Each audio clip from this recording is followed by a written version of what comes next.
history of video games. Each slide I'll be doing not in depth, but a short review of each slide. So let's step into the time machine.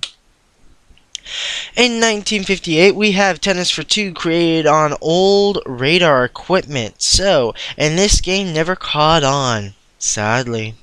But for the first video game ever invented, it was pretty cool. In 1961, Steve Russell and a few other students create a game known as Space War. Now, it was on a monster or a dinosaur of a computer, the PDP-1.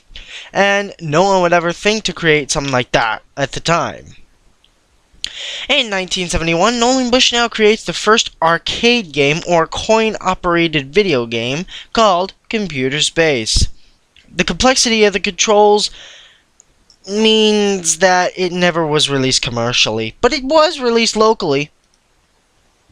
In 1972, the Magnavox Odyssey was released, making it the first home video game console. You can't go back much further than this, as the AVGN said. In 1972, Bushnell founds Atari and creates Pong. He puts it in a neighborhood bar named Andy Caps. 3 days later, the bar's manager called him and said that the Pong machine had stopped working. Bushnell came to look at the machine as it was an overflow of quarters in the machine. In 1973 to 75, the Pong Home was created and the Pong Wars took effect. As you can see, there are many Pong consoles. I only put in 5 because, well, it's about as maximum as I could put in. There are so many Pong consoles, literally, that I can't fit them all in here. In 1976 and 77, the first video game crash happens, causing video gamers to forget it and just go on with their lives. But a shining light happens as the Atari 2600 was made in 1977 and video games are back in business. Note the Sony TV right here. Note the Sony TV. In 1977 to 1982, Atari has competition, meaning the early console wars. The Odyssey 2 comes in, the ColecoVision and Intellivision were the only competition. In the 1970s and 80s, pinball and arcade businesses were booming, meaning that arcades were full and were the hot spot for places after school. In 1982, Vector Gaming goes home. The Vectrex is released, bringing Vector arcade graphics home. In 1982, Atari hosts Swordquest tournaments to actually win real prizes, like the crown, the Philosopher's Stone, the sword, the chalice, the neck, I mean, these prizes, 4 prizes, are valued each at $25,000, and the sword alone is valued at $50,000. So in total, that's $150,000 in 1982 money. So you can balance that out today. Later that same year, the failure that was known as the Atari 5200 is released. Want to know why it failed? Number 1, look at the switch box. The video signal is supposed to go to the TV, and the electricity from the wall socket is supposed to come back through the same wire. I never knew how that works. Number 2, the controller. It sucked. Just look at it. It's a video game console, not a phone. And number 3, the cartridges. No end labels, easy to break. It sucked. That's why the 1983 video game crash took place. The full effects actually took place in 1984. But the reason why, E.T.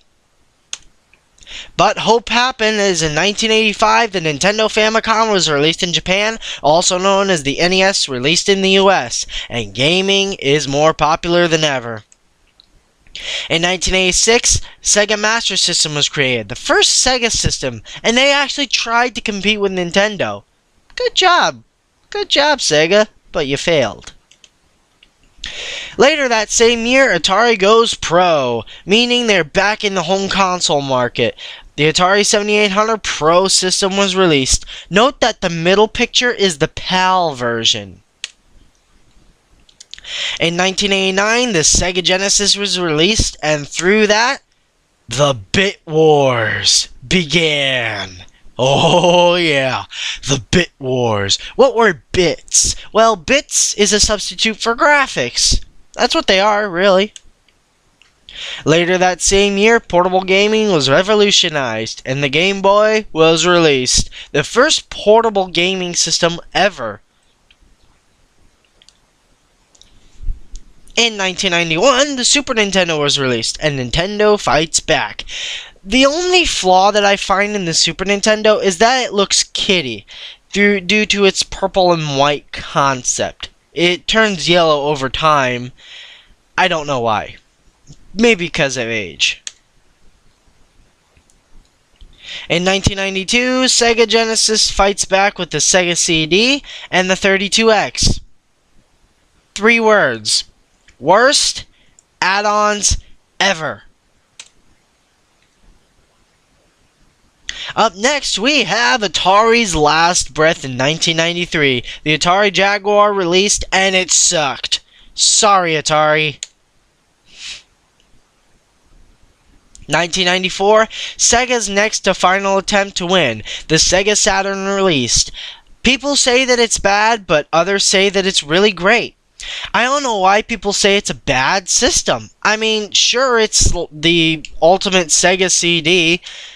I mean, there's an extra cartridge slot, so you could put like a RAM expansion in there. I mean, oh, look at the pricing on this one: $339.99. Holy cow, $340. Later that same year, Sony enters the competition with the PlayStation 1. Wow, the PS1, eh? I actually remember that one. 1995, 2 months after I was born, the Nintendo tries virtual reality. Virtual Boy released. Only a few games were made for it, and a specific good reason why. The system sucks! Nintendo, what were you thinking?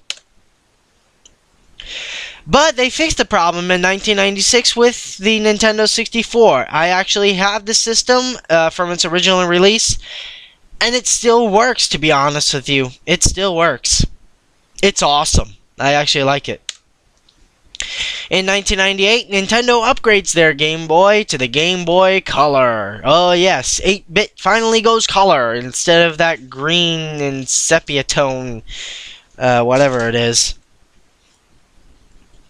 In 1998 and 99, Sega's final assault happens. The Dreamcast is released. Now, a lot of people actually are collecting this system today because it's that good. Because of Sonic Adventure and other games like Virtua Fighter 3 and Daytona USA and etc. In 2000, Sega and Nintendo come to an agreement. The Bit Wars end.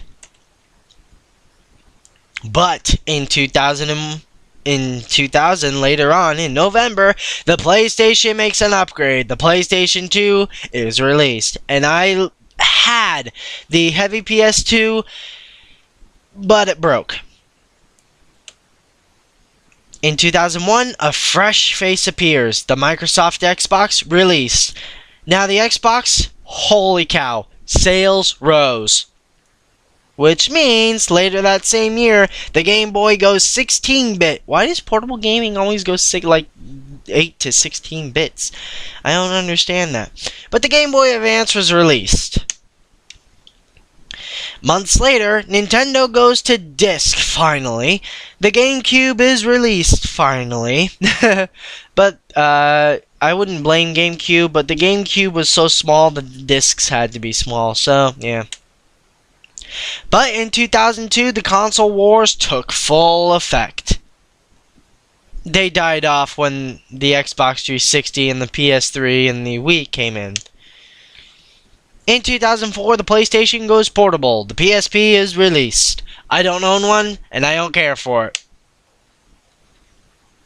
In 2004, Nintendo steps up in the portable market. Nintendo DS has been released, which does do backwards compatibility with Game Boy, Game Boy Color, and Game Boy Advance games.